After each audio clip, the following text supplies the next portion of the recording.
वस्सलातु वस्सलामु अला रसूलिल्लाह व बाद फ़अऊज़ु बिल्लाहि मिनश शैतानिर रजीम बिस्मिल्लाहिर रहमानिर रहीम व इज़ क़ाल लुक़मान लिब्निही व हुवा यइज़ुहु या बुनय्य ला तुशरिक बिल्लाह इन्नश शिरक लज़ुल्मुन अज़ीम व क़ाल अन्नबी सल्लल्लाहु अलैहि वसल्लम मुरू औलादकुम बिस्सलाति व हुम अब्नाउ 7 सिनीन वज़रिबूहुम अलैहा व हुम अब्नाउ 10 वफ़र्रिक़ू बैनहुम फ़िल मज़ाजिअ रवाहु अहमद व अबू दाऊद। सदर इजलास, स्टेज पर मौजूद मुअज़्ज़ज़ व मुकर्रम उलमाए किराम, अमाइदीन शहर और इसी तरह इस गर्मी की शिद्दत के बावजूद सुबह से आए हुए सरपरस्त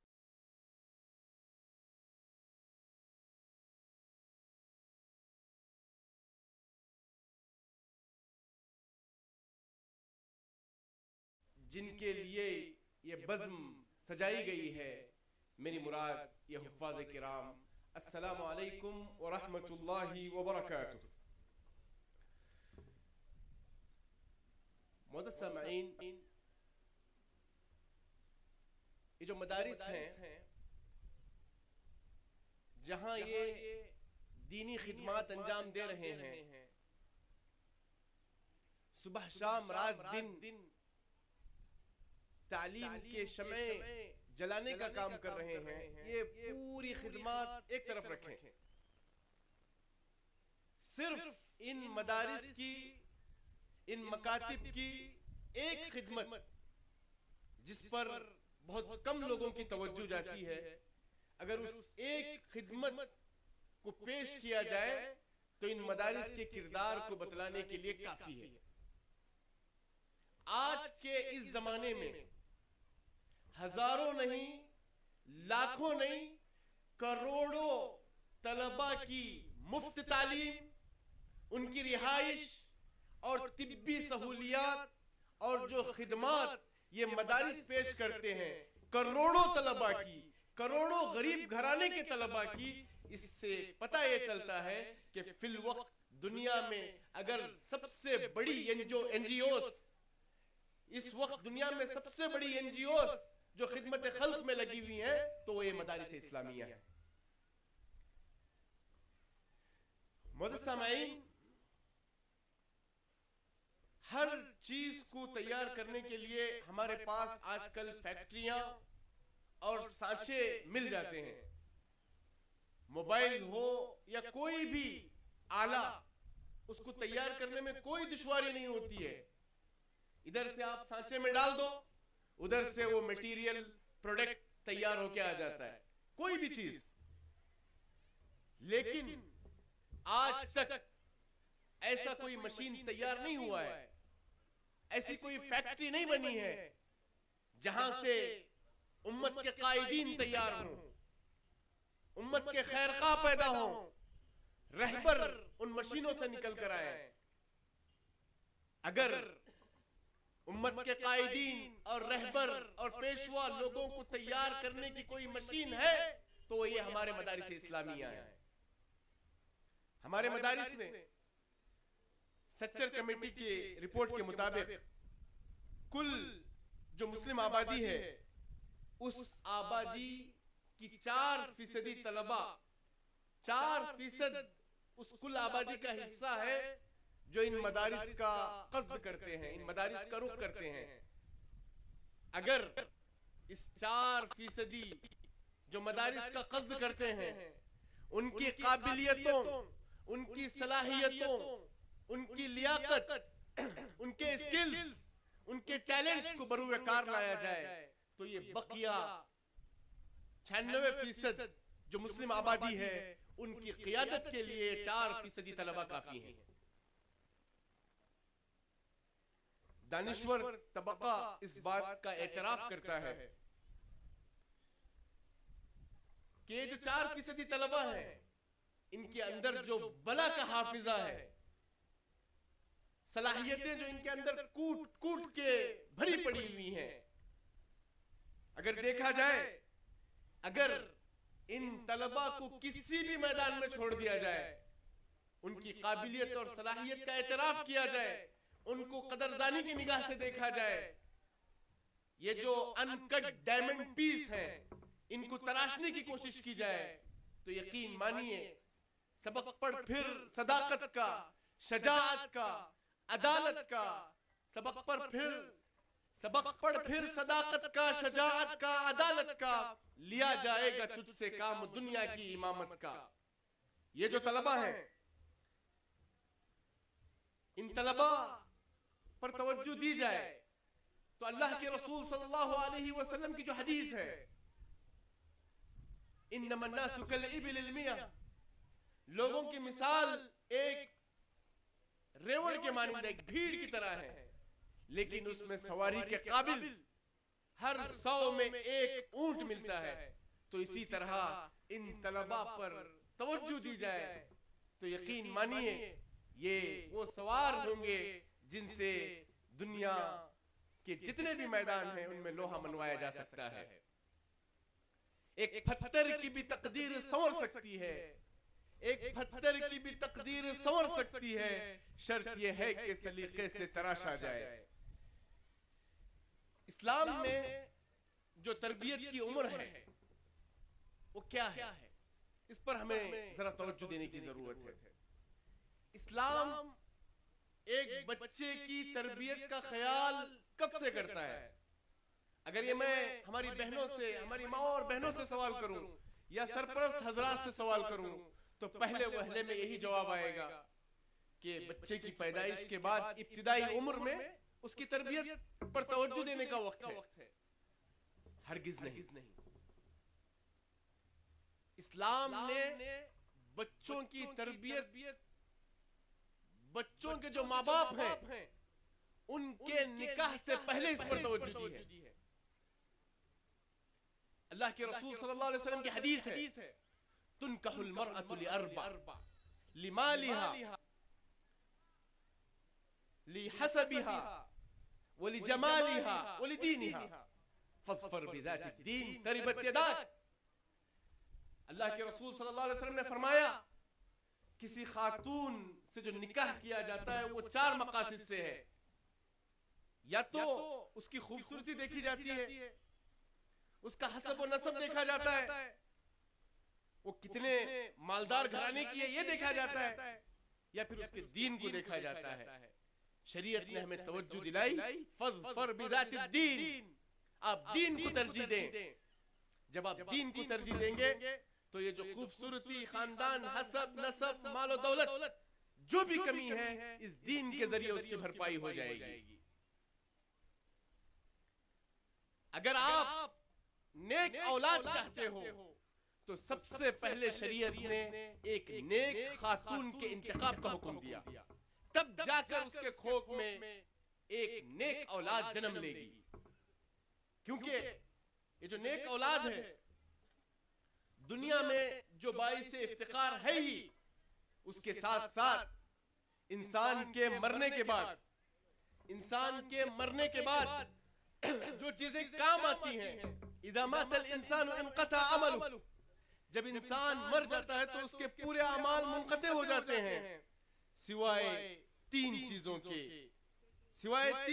के, सदक़तुन जारिया, अपनी जिंदगी में कोई सदक़े जारिया वाला काम करके गए हो, या फिर कोई ऐसा इल्मी कारनामा जिससे लोग फायदा उठा रहे हो, या तीसरी चीज औ वलदुन सालिहुन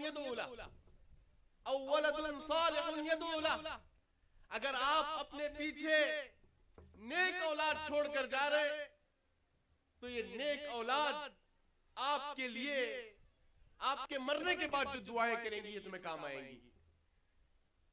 वल्लाह, तरबियत के हवाले से रोंगटे खड़े करने वाले वाकयात हमारे सामने पेश आ रहे हैं।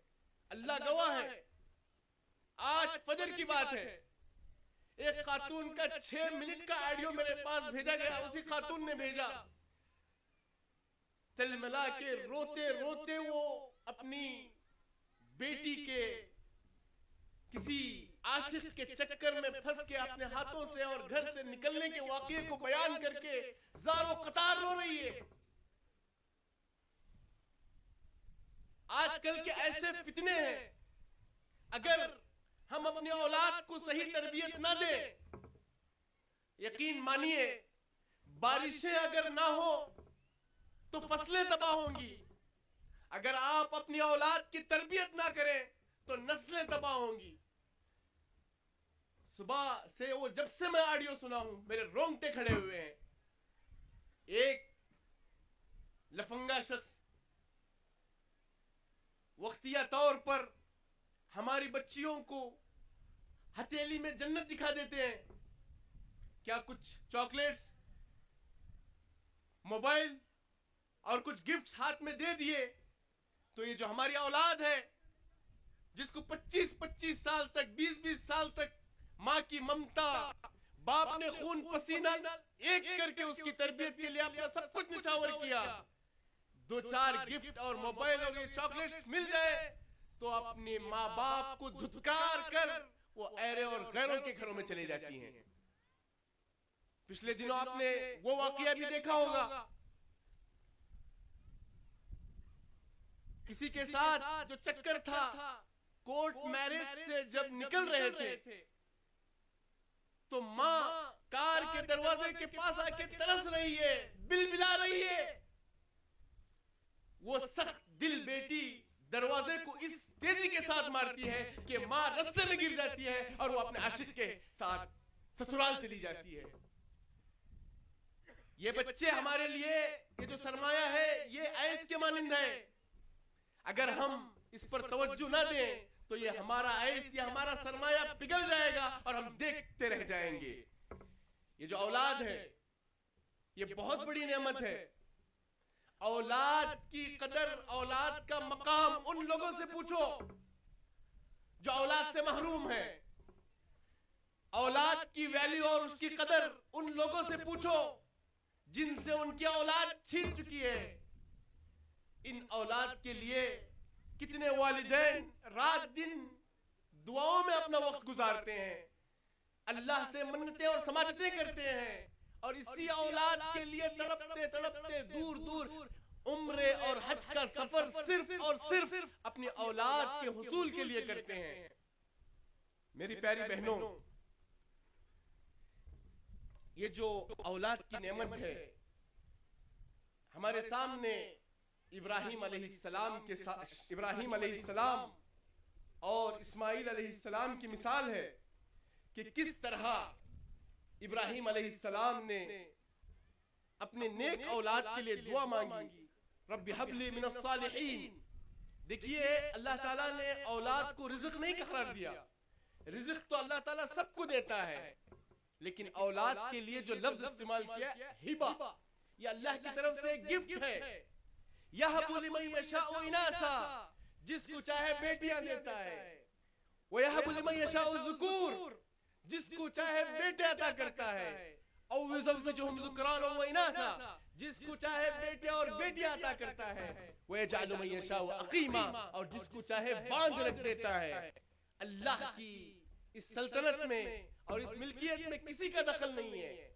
कितने मालदार हैं, तरस जाते हैं एक औलाद के लिए। इसी तरबियत का नतीजा देखिए, जिस तड़प से इब्राहिम अलैहिस्सलाम ने, हाजरा अलैहिस्सलाम ने दुआएं मांगी थी, जिसके नतीजे में इस्माइल अलैहिस्सलाम उन्हें नेक औलाद की शक्ल में मिलते हैं। अब रमजान की खुशी के बाद जो ईद उल अज़हा की जो पूरी खुशी है, ये जो पूरी ईद है, ये इसी एक मुरब्बी बाप और एक नेक बेटे की दास्तान है। ईद उल अज़हा, काबतुल्लाह की तामीर। देखिए, जब औलाद नेक हो तो अल्लाह ताला उनसे कितना बड़ा काम लेता है। ये जो काबतुल्लाह की तामीर का काम है, अल्लाह ताला ने इब्राहिम अलैहिस्सलाम और इस्माइल अलैहिस्सलाम से लिया। ये फैज़ान नजर था कि मकतब की करामत थी, ये फैज़ान नजर था या कि मकतब की करामत थी। सिखाए किसने इस्माइल को आदाब फर्जंदी। पिछले अभी शायद 24 घंटे भी नहीं गुजरे हैं, कल इसी वक्त अल्लाह ताला ने मुझे मेरे बेटे के, मेरे आंखों के सामने हाफिज कुरान होने की नेमत से नवाजा। 24 घंटे भी नहीं गुजरे हैं। यकीन मानिए ये ऐसी सादत की घड़ी थी मेरे लिए, मेरे खुशी के ये ऐसे लम्हात थे जिन्हें मैं अल्फाज से ताबीर नहीं कर सकता। मैं एक ऐसा इंसान हूं जो मुसलसल सफर पे रहता हूं, मुझसे किसी एक जगह बैठना ये हो नहीं पाता है। मेरे पिछले 2 सालों में 250 इदारे, पूरे होश हवास से कह रहा हूं, 250 इदारे मुझे जाने का या प्रोग्राम करने का मौका मिला होगा, 17 स्टेट्स जाने का मौका मिला। जितने भी अचीवमेंट्स और काम हुए हैं वल्लाह वो एक पलड़े में रखूं, और कल मेरे बेटे के हाफिज कुरान होने की जो सादत है वो दूसरे पलड़े में, बल्कि यही पलड़ा भारी होगा। यह ऐसी सादत है जिसे हम नहीं समझ सकते। याद रखें, मुझे कल मेरे वालिद मुहतरम की बड़ी याद आई। आज जो दारुल हुदा के नाम से एक छोटा सा इदारा हमारा चल रहा है, तो उसका नक्शा मेरे वालिद मुहतरम ने दिया, लेकिन इफ्तिताह का मंजर वो देख नहीं पाए। लेकिन मुझे मदरसे में पढ़ाने के खातिर, या आरडी उमर फारूक साहब मेरे हम जमात हैं, 97 की हमारी बैच है, मुझे मदरसे में पढ़ाने के खातिर एक साल में सागर से उमराबाद 4 बार आया करते थे। सिर्फ उन्हें खदशा और डर था कि हमारा जो साहिली बेल्ट है, कोस्टल बेल्ट है, ये उड़पी, मैंगलोर और भटकल छोड़ दीजिए, जो हमारा कोस्टल बेल्ट है वहां मदारिस में पढ़ने का रिवाज नहीं है। कहीं बेटा मदरसा छोड़ कर ना आ जाए, इस खदशे से साल में 4 बार आया करते थे। मुझे वो लम्हात याद हैं। मुझे अल्लाह ने मेरे वालिद और वालिदा के जनाजे की नमाज पढ़ाने का मौका दिया। मुझे पता नहीं वो कौन शख्स था, जनाजे की नमाज के बाद जैसे ही मैं सलाम फेरा तो पीछे से एक आवाज आई। मेरे वालिद साहब का नाम लेकर कह रहा था कि अली साहब ने ये बड़ा अच्छा काम किया कि अपने मरने के बाद अपनी ऐसी औलाद को छोड़कर गए जो उनकी जनाजे की नमाज पढ़ा रहे हैं। ये बच्चे कुछ आपके काम आए या ना आए, आपकी जनाजे की नमाज पढ़ाने के लिए बच्चे खड़े होंगे। मदारिस ये उम्मत का मुस्तकबिल है। हमारे जितने मसाइल हैं उसका सल्यूशन यहां से निकले हुए उलमा और दुआत और मशाइख हमें मशाले राह की शक्ल में पेश करते हैं। याद रखिए, औलाद की तरबियत में सबसे पहले और बुनियादी चीज यह है कि माँ बाप का नेक होना बेहद जरूरी है। रिज़्क़ हलाल, इसका इल्तिजाम बेहद जरूरी है। सूरह कहफ में जो कहा गया, वो काना अबूहुमा सालिहा, उन 2 यतीम बच्चों के जो बाप थे वो बड़े नेक थे।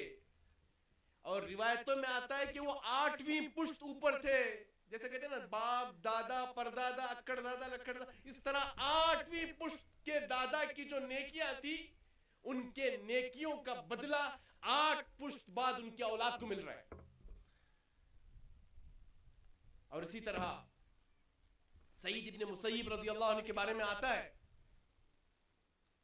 कि वो तहज्जुद के वक्त नमाजें पढ़ रहे हैं, दुआओं में लगे हुए हैं, औलाद सामने सोई हुई है, तो वो उनके अल्फाज हैं, ऐ मेरी प्यारी औलाद, ये जो नमाजें अदा की जा रही हैं, ये जो हमारी आंखें अश्बार हैं, अल्लाह के सामने जो सजदा रेज हैं, ये तुम अपनी औलाद के रोशन मुस्तकबिल के लिए और तुम्हारे मुस्तकबिल में भले शख्स बनने के लिए ये नमाजें अदा की जा रही हैं।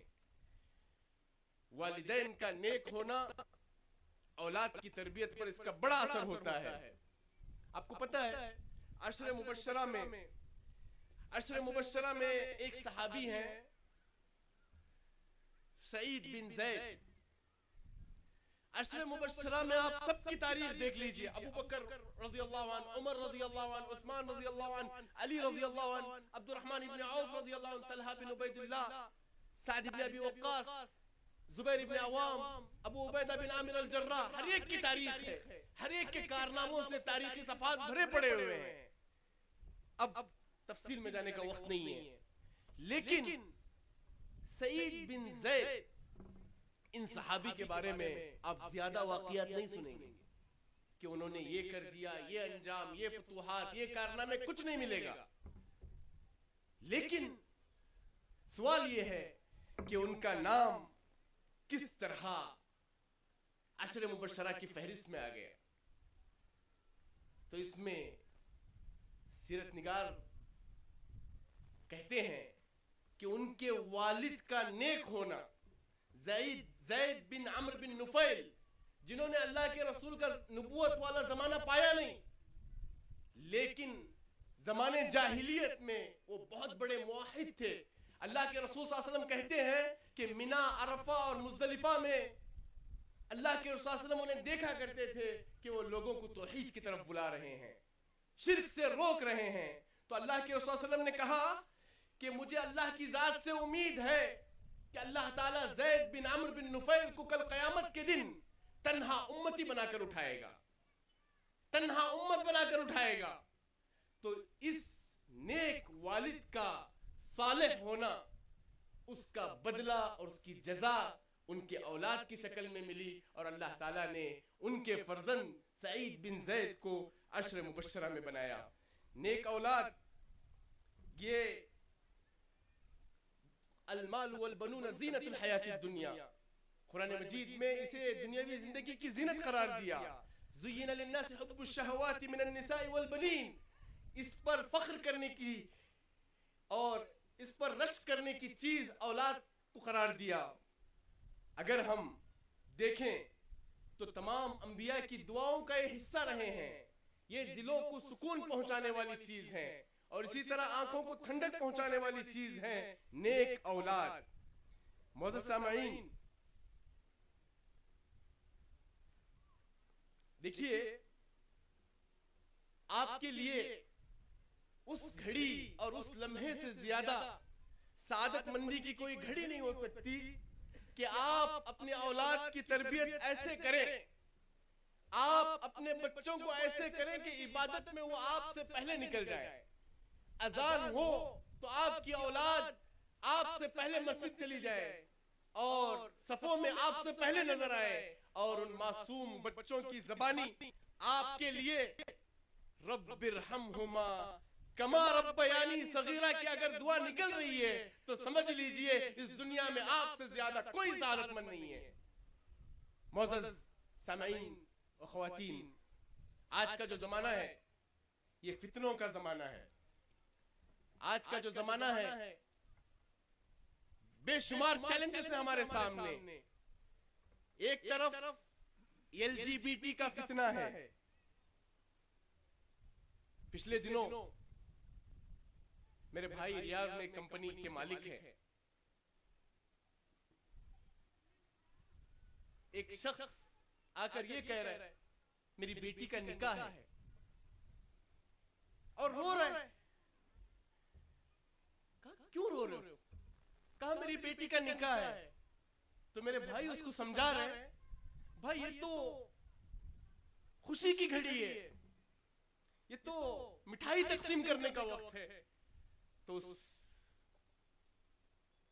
कमजोर बाप का जो जवाब था, रोंगटे हिला कर देने वाला जवाब था, उस बाप ने कहा यकीनन मैं मिठाई तकसीम करता, यकीनन ये मेरे लिए खुशी होती अगर मेरी बेटी किसी मर्द से शादी करती थी। ये LGBT के फितने आम हो रहे हैं, एक्स मुस्लिम के फितने आम हो रहे हैं, रील्स के फितने आम हो रहे हैं, सोशल मीडिया के फितने आम हो रहे हैं। तो ऐसे वक्त हमें चाहिए कि हम खुसूसियत के साथ अपनी औलाद की तरबियत पर हम तवज्जो दें। इमाम शाफी रहमहुल्लाह की तरबियत में उनकी माँ के किरदार को पढ़े। इमाम मालिक को उनकी माँ ने किस तरह रातों में जगाकर वजू कराकर रबिया बिन अब्दुल रहमान रहमहुल्लाह की महफिलों में भेजा करती थी। इमाम अहमद इब्न हंबल उनकी वालिदा के किरदार को पढ़े। बहर कैफ ये हरपनहल्ली में दारुस्सलाम और जो दीगर हलका तहफीजुल कुरान हैं, ये हमारे बच्चों के मुस्तकबिल के हिफाजत के गहवारे हैं। इन इदारों की कदर करें, वरना अपने बच्चों की तालीम के लिए लोग 300, 500, हजार किलोमीटर दूर भेजकर बच्चों की तरबियत करते हैं। ये ऐसी नेमत है कि हर माँ को सजदे शुक्र बजा लाना चाहिए। मैं इसी पे अपनी बात को इत्तिफा करते हुए रब्बुल आलमीन से दुआ गो हूँ कि हम सबको अपने औलाद के सिलसिले में संजीदा बनाए और अपने बच्चों के रोशन मुस्तकबिल की तैयारी हमें अभी से करने का मौका इनायत फरमाए। और अल्लाह के शुक्र के बाद मैं दारुस्सलाम के जिम्मेदारान का खुसूसियत के साथ शुक्र बजा लाता हूँ, जिन्होंने मुझे आज यहाँ इस मजलिस में आने का मौका इनायत फरमाया। फजज़ाकुमुल्लाहु खैरन व शुक्रन। अस्सलामु अलैकुम व रहमतुल्लाहि व बरकातुहू।